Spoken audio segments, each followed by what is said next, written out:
Today I wanted to talk about a well-known quote from Jesus. Father, forgive them, for they do not know what they are doing.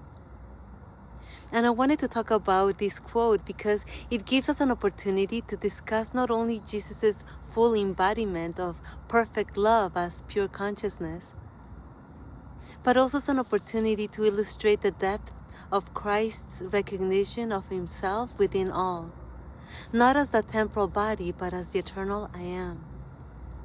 Fully aware of the eternal field that joins us all as one mind. Aware of its unlimited creative power displayed in infinite formations throughout the endless universe. Aware of the boundless omnipresence through which the play and all the characters appear.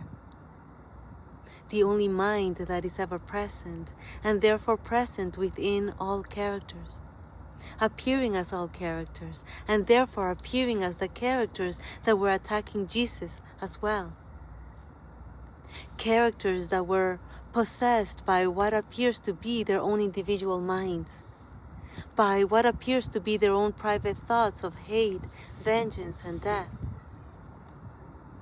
Characters that were hypnotized by an illusory mind that doesn't even exist, that was and is never present.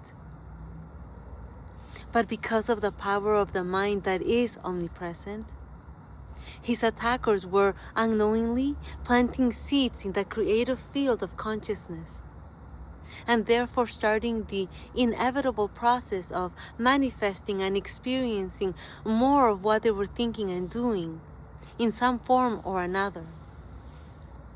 Perpetuating more of the same through the illusion of time, in the illusion of time. And so Jesus, being aware of the power of the eternal field, aware of the power of the spacious mind, was also aware that what his attackers were giving would be received accordingly in experience. Not as a punishment from God, but as a result of the law of one and its effect within the matrix, within the play of duality.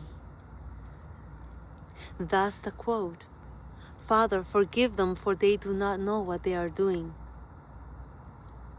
And indeed, they did not know what they were doing, which is supporting and perpetuating hate, violence, and cruelty within the play of duality.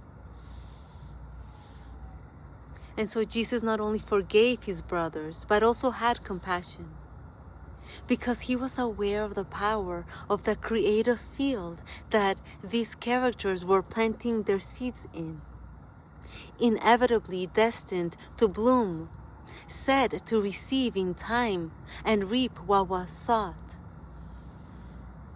And that's why I wanted to talk about this quote today, because it gives us an opportunity to touch on the ignorance of the ego mind, of the human mind, who thinks that its thoughts and actions are inconsequential, as if there are really two, the one blessing and the blessed, the one cursing and the cursed, when that is just an appearance. In truth, there is just one life appearing as all life, Christ appearing as all. Which is why Jesus said, do to others as you would have them do to you. Because he knew that the one looking through his eyes were the same ones looking through everyone's eyes, in different forms, but without exceptions. He was fully aware that everyone and everything that appears within the boundless field is the manifestation of the infinite creativity of pure consciousness appearing as that, appearing as Jesus and appearing as his attackers. That's why Jesus said, I and the Father are one, because he was aware that there is no separation in truth. He was aware that separation is an illusion of appearances. But when he said, I and the Father are one, he didn't mean only Jesus and the Father are one. He didn't think he was special or separate like the human mind thinks. Jesus said that the kingdom of heaven within him is within you and within all, because the eternal is appearing as all. Which is why in the Gospel of Thomas, in Logians 77, Jesus says, I am the light over all things. I am the all. Split a piece of wood, I am there. Lift the stone, you will find me. Because Jesus was aware that the formless is appearing as all form unconditionally. Appearing as him, as you, and as me. And why is that important?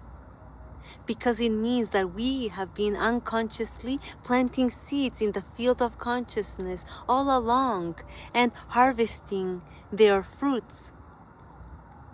Erroneously thinking the circumstances in our lives, both individually and collectively, are random and uninvited. But it also means that we are powerful, not as characters, but as one eternal mind, and therefore equally powerful to choose again, to creating love as love in the play, and therefore to experience the fruit of our own creations, or miscreations accordingly. And so my question is, what thoughts are you valuing right now? In other words, what seeds are you planting in the field of consciousness? Seeds of love or seeds of thorns? And how are you treating your brothers and sisters?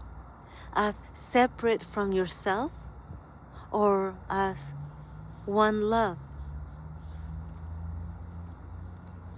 This is just a little something to reflect on. Have a wonderful day. Bye.